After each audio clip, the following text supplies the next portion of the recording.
Greetings and welcome everyone to my first impressions of Jack Keane 2, The Fire Within. Now, Jack Keane 2 is our hero here, and basically, we are on a treasure hunt. This is a point-and-click adventure game of sorts, where we need to go hunt for treasure. Now, what's actually kind of interesting about this game is that you can also move around the map, not only by just pointing and clicking like you would expect a point-and-click adventure game to use, but you can also use WASD, which is just amazing. So it's a bit more of a modern point-and-click adventure game. It still does have those roots of the older point-and-click adventure games, like, you know, you got your puzzles and stuff, but it does move more into the modern day and have more unique things, so like a jump button, which is just amazing. So if you want to not only point and click, you can also platform. So that's pretty damn impressive. So what is going on in this game? Well, basically, we have to find a way into this warehouse.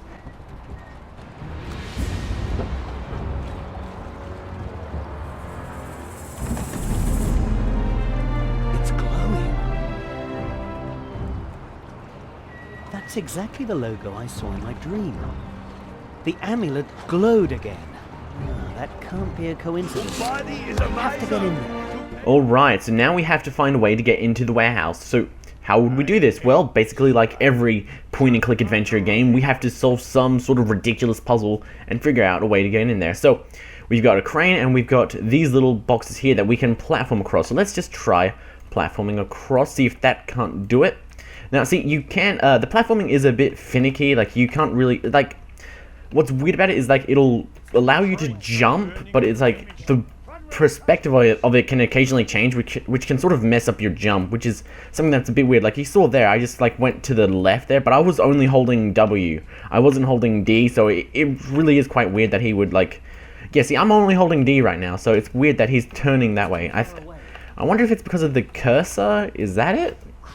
Let's see. Yeah, it seems like it's because of the cursor. Okay, so that feels a bit weird that they're going to try and follow the cursor, when what's weird is that if you want to use the mouse, you can only do it when you find an object of interest. So you see here, the Harbour Master, we can point on him and click on him and he'll walk over there. These crane controls, we can point at those and click on those and he'll walk over there. But we can't just click over here on this like uninteresting thing. He won't walk over there. So that's a bit weird how they'll like occasionally follow the mouse, but sometimes they won't. So yeah, it's weird that when you're platforming, follow the mouse. When you're just walking around and trying to use the mouse, not unless it's something interesting. So it's a bit odd. Hey, what are you doing? Only authorized personnel are allowed to operate the cranes. Aren't there any exceptions? Ex what? I never heard of that word. Alright, so now we have to find a way to get onto the crane and manage to find a way to move this little thing here, this little crate cargo thing. But we've got this guy who's watching out, so what do? Well, we could always just beat him up. That's actually something that's possible. So if we anger this guy, we can try and beat him up. So let's just tell him a joke. Is it true that you Germans have absolutely no sense of humor? That's not true, but your jokes are just plain stupid. If you tell me a really good joke, I will surely laugh my head off. I see. So just quickly, before we tell him the joke, I would like to mention that the facial animations in this game are a bit of a letdown. As you can see, they basically just move their lips up and down, and that's about it. They don't really have any expressive faces, which is a bit weird, because they've got this cartoony art style, which is just great for showing off these really, really expressive emotions, because you can exaggerate it to great extremes and it won't look out of place. So they can basically like raise their eyebrow like halfway off their head and you'll be like, oh well, that makes sense because it's got this cartoony sort of art style. But they're really, really static, so it's weird that they're about as expressive as like a space marine stubble. So it is quite odd. Okay, so let's tell this guy a joke. How many Germans does it take to screw in a light bulb? light bulb? You mean one of those ugly hollow things? No, that would be your head. You go too far. Another word, and I'm going to see red. How appropriate. You look like a bull. I will teach you some manners. So now this is one of the interesting parts about this game. You will have these sort of sections in the game where you aren't just pointing and clicking, you're doing something interesting that's out of place, like fighting. We can do like something like this, but actually we are supposed to lose this fight. So these fights really aren't so much as fights like you would expect from, like, say, a wrestling game, just as much as it is a puzzle game where you need to learn a new move and then use that move to beat up another guy. So now that we've got that, we need to basically find a way to beat up that guy. Trouble with your ape? Talk to Rolf, the certified zookeeper in Hamburg Harbor. He always needs money. See? Okay, there we go. So we are given information from this clipboard that we need to talk to Rolf. And that guy is over here. So now we need to talk to Rolf, and he will teach us how to tame an ape. And that's pretty much the same thing as the guard. So we need to... So now we need to talk to Rolf, have him pay him, and then have him teach us. So it's this sort of puzzles that you'll have in this game. They can be sort of illogical at times, but they are kept in small areas, so they're not too difficult. You'll eventually find it out just through trial and error, even if it doesn't make that much sense, just because, well, it is easy enough to find, and there are also actual abilities or ways to find out what's interactable and what's not. So it's not really ever a pixel hunt. Is one of you a certified zookeeper? That's where you're wrong. His name is Rolf. That's what the display says. There's no Rolf here. Beat it. You are Rolf, aren't you? Why do you think so? When the mouse points at you, it says Rolf. Does it now? I don't think so. And now what's funny about that, because they broke the fourth wall, now his name has changed and it says, instead of Erwin Hands and Rolf, it says Erwin Hands and Ralph. Oh, goofy.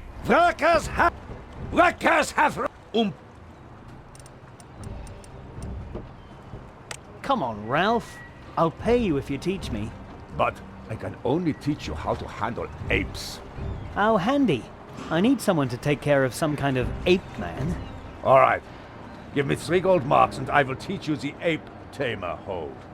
The ape man will never forget that. Ever. I know you're German, but couldn't you make an exception and teach me for 2 gold marks? Just 2? For learning to tame the ape man? Oh, well then. 2 will do.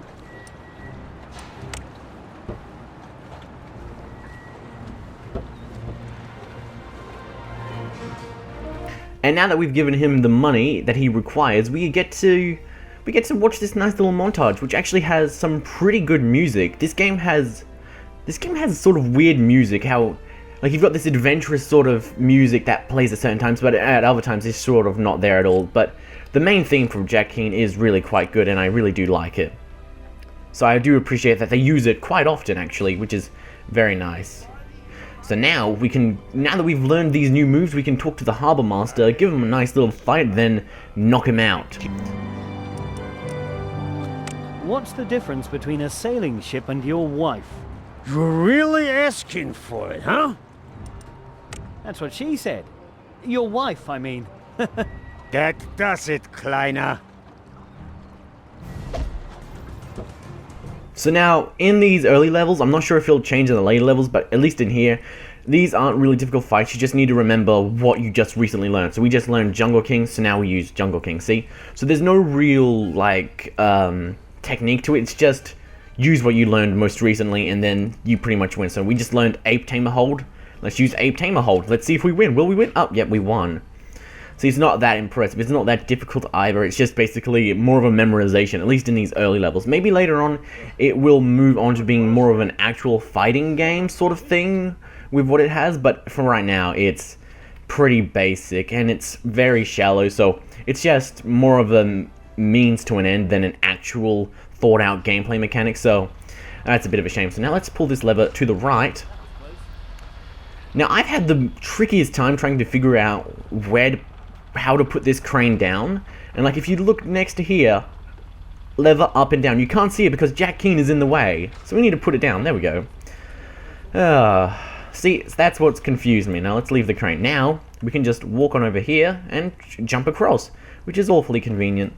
Okay, let's just jump up. Got to remember to use the mouse cursor to point, and then now let's go in the open window. Why should I care?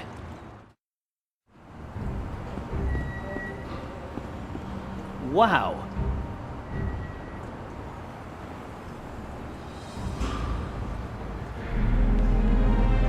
Hey, that's it!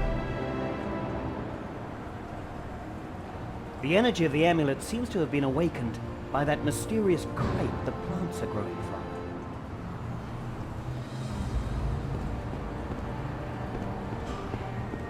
What the? Who puts a book-reading gorilla in a cage in a warehouse? And why can he read at all? I'll take that.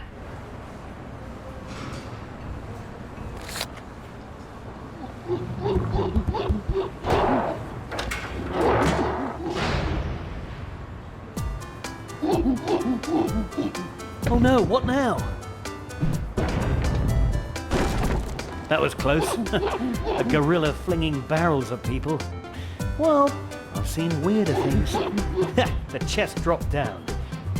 But there are still 6 barrels stopping me getting to it. If I keep annoying the ape, I might reach it. The gorilla gets angry when someone abuses his book. I should take advantage of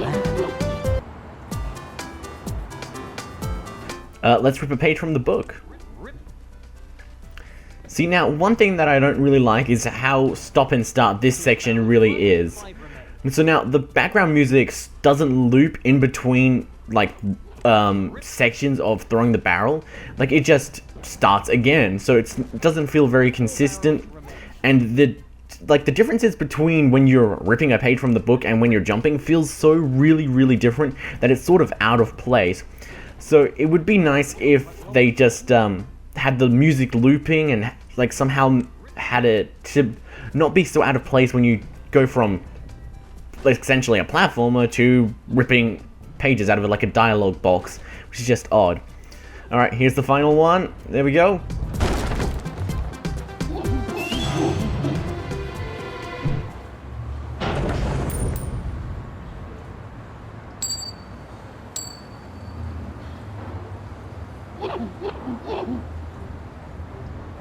Alright, to sum up my impressions of this game, basically a lot of the problems that this game has are basically technical. If you look just around Jack Keane right now, you can notice this sort of weird glow, and that's a lot of the stuff that, a lot of the problems that this game has. It's mostly technical, there's not very expressive faces, but in general, it is a very solid point-and-click adventure game. Some of the puzzles do get a bit confusing, and like, you have to place a treasure chest on the ground in order to suck up fog. That's actually one of the puzzles that I had to do earlier on in the game, which was just really weird. Place a treasure chest on the game to suck up fog. That makes sense. Not at all. Anyway, but it's graphically very impressive, and the story is nice, the voice acting is alright, and it's just in general a very okay game. Right now though, it is $30 or so, something priced around that, maybe it's $20, and I think that's just a tiny bit much for the game, at least right now. I'd wait maybe until they patch the game a bit more to fix some of the technical issues. Like, when this game first released, it was like $20 or something like that, and it was literally unplayable. There were people posting on the Steam forums about how they couldn't run the game at all due to abysmal frame rates, and it took them about 2 weeks to patch the game and actually fix it. That's actually why this First Impressions took so long to create, because before that patch, that took like 2 weeks to release, it was just unplayable. Like, the frame rates were atrocious. So yeah, now that it's all been fixed, there are still a few other minor technical problems, but it is mostly sorted out. But I still think it's a bit too much to ask for $20 for this game right now. Maybe once it goes on a discount, like a Steam sale or something like that, you will be better to pick it up. But as of right now, I think this is just a bit too much, because what it offers isn't exactly on par with other adventure games. Like The Walking Dead or Telltale's Back to the Future. Those point-and-click adventure games are really good. Their 3D models are expressive, and their voice acting is pretty top-notch. So it's like, they're like $2 or something ridiculously cheap like that. And this one's $20, so it doesn't really compete. But if you've played all those and you want something else and you don't mind paying a little bit extra, then I suppose I can recommend it. But if you just want a really, really good point-and-click adventure game, then I'd probably recommend The Walking Dead over Jack Keane 2: The Fire Within. But that has been my first impressions of Jack Keane 2: The Fire Within, so thank you for sticking around, everyone. I hope you enjoyed it. You can pick this game up on Steam right now. There will be a link in the description below, and GG.